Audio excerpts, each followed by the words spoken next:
World star के मुआज़िज़ दोस्तों, मेरा नाम है तमीम और आप तमाम देखने और सुनने वालों को अस्सलामु अलैकुम।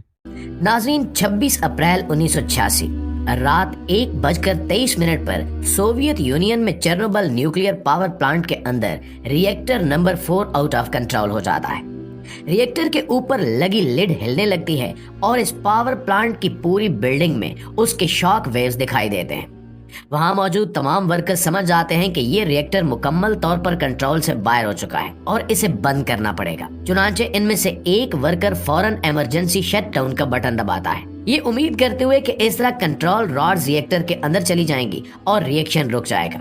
लेकिन अफसोस के ऐसा नहीं होता और बटन दबाते ही एक भयानक धमाका हो जाता है। इतना बड़ा धमाका कि इससे पूरा रिएक्टर आग की लपेट में आ जाता है, जिसके नतीजे में शदीद किस्म की जानलेवा रेडियो एक्टिव मटेरियल इस आग की मदद से हवा में शामिल हो जाते हैं और इतनी तादाद में न्यूक्लियर रेडिएशन रिलीज होती है कि जिससे आधी दुनिया मुतासिर हो जाती है। इसलिए इस न्यूक्लियर धमाके को दुनिया का बदतरीन धमाका माना जाता है, क्योंकि इसकी वजह से हवा में फैलने वाली रेडिएशन का असर न सिर्फ यूक्रेन पर बल्कि स्पेन से लेकर स्वीडन और पूरे यूरोप में नजर आता है।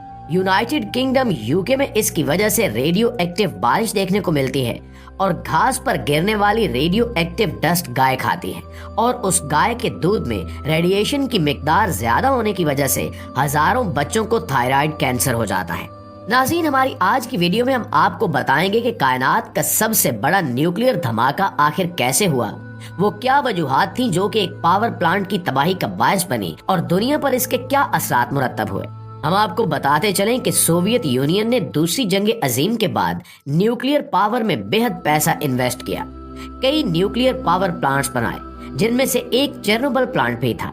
इस पावर प्लांट का ऑफिशियल नाम Vladimir Lenin nuclear power plant था, जिसे 1970 के आगाज में बनाया गया था। इस पावर प्लांट में 4 न्यूक्लियर रिएक्टर्स बनाए गए थे और पहले 2 रिएक्टर्स का ऑपरेशन 1977 में शुरू हुआ, तीसरे का 1981 में और चौथे का 1983 में।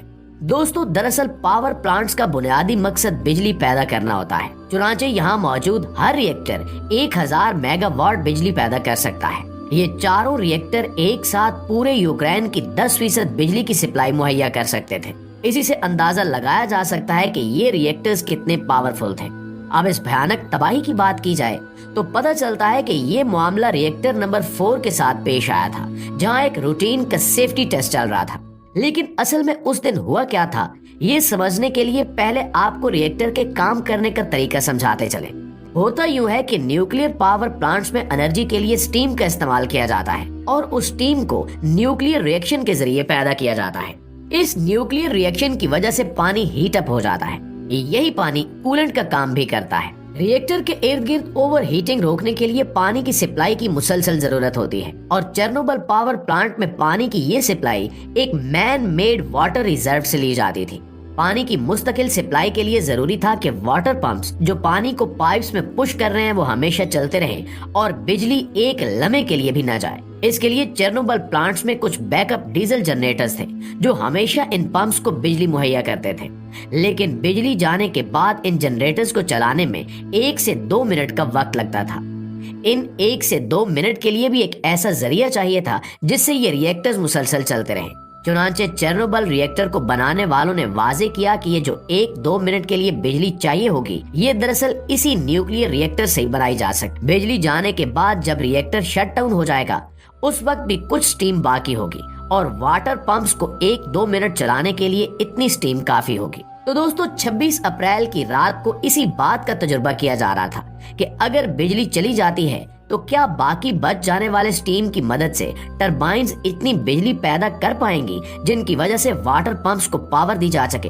ये तजुर्बा पहले भी किया गया था, लेकिन रिएक्टर नंबर 4 पर यह टेस्ट कभी भी कामयाब नहीं हुआ। वर्कर्स को उम्मीद थी कि आज रात ये तजुर्बा जरूर कामयाब होगा।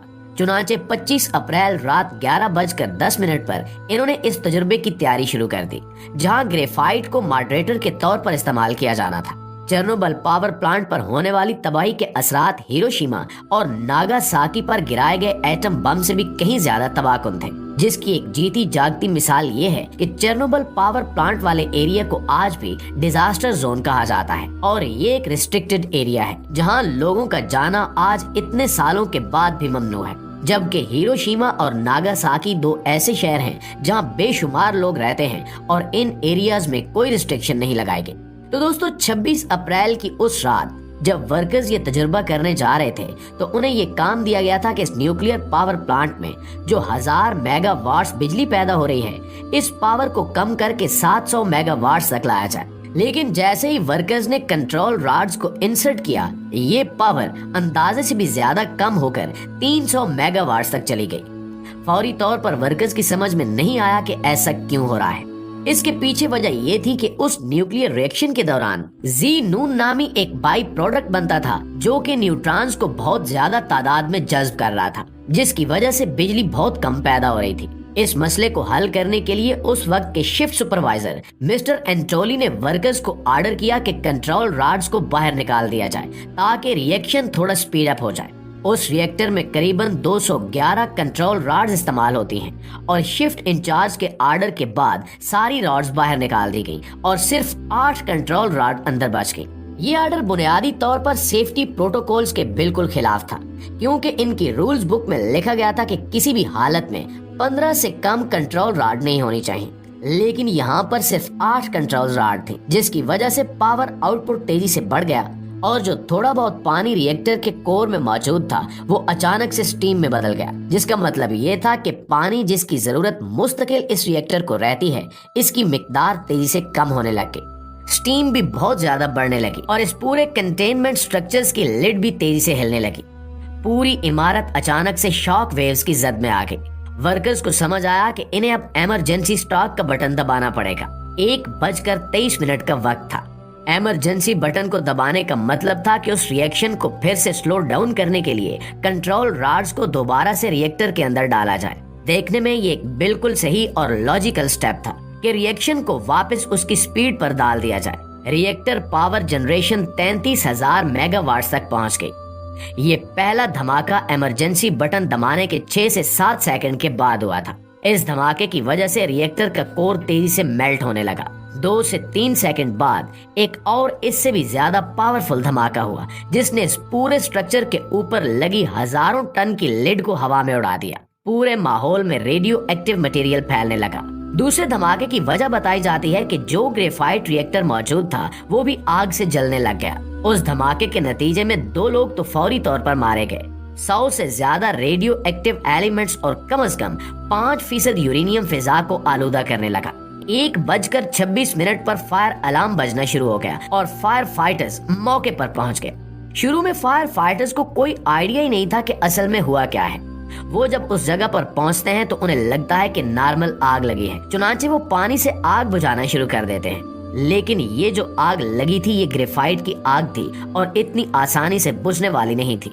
इसे बुझाने में 10 से भी ज्यादा दिन लग गए। हेलीकॉप्टर्स को बुलाया गया कि वो आसमान से मट्टी और रेत जैसे एलिमेंट्स को गिराएं। ये वो एलिमेंट्स हैं जो रेडिएशन के फैलाव को कम कर सकते हैं, लेकिन ये काम बहुत मुश्किल था क्योंकि हेलीकॉप्टर को इस पर सारा सामान गिराने के लिए इस आग के ऊपर आना पड़ता, जो कि बहुत ही खतरनाक काम था। एक हेलीकॉप्टर तो इसकी वजह से क्रैश भी कर गया, जिसकी वजह से 4 लोग मारे गए। जो फायर फाइटर्स आग बुझाने आए थे, घर जाने के बाद इन्हें वोमिट की शिकायत हुई, जो कि रेडिएशन सिकनेस का सिम्टम था।